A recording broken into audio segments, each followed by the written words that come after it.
नाशिकच्या मुंबई आग्रा राष्ट्रीय महामार्गावरील देवळा तालुक्यात असलेल्या उमराणे शिवारात आनंद हॉटेल जवळ सकाळी 8 वाजेच्या दरम्यान चांदवडकडून मालेगावच्या दिशेने जात असलेल्या MH17 BY 0839 हा मालवाहू टेम्पो आणि स्विफ्ट कार क्रमांक MH03 BC 6088 ही टोचन केलेली वाहनं मालेगावकडे जात होती।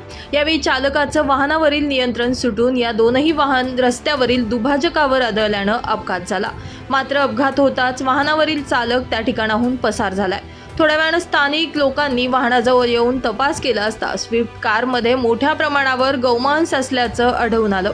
यावेळी स्थानिक नागरिकांनी बजरंग दल आणि गोरक्षक संघटनेच्या कार्यकर्त्यांना पाचारण केलं। दरम्यान देवळा पोलिसांना घटनेची माहिती मिळताच देवळा पोलीस स्टेशनचे पोलीस निरीक्षक आणि कर्मचाऱ्यांनी घटनास्थळी भेट देऊन पाहणी केली।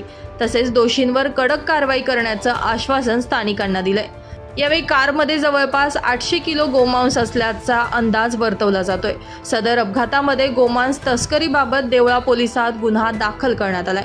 एकीकडे राज्य शासनानं गायीला राज्यमातेचा दर्जा दिलेला असताना दुसरीकडे नाशिक जिल्ह्यात इतक्या मोठ्या प्रमाणावर गोमांस आढळून आल्यानं राज्यभरात एकच खळबळ उडाली असून गोमांसची तस्करी करणाऱ्यांवर शासन आता काय कार्यवाही करणार याकडे सर्वांचं लक्ष लागलंय। प्रशांत गिरासे, माझा महाराष्ट्र न्यूज, देवळा।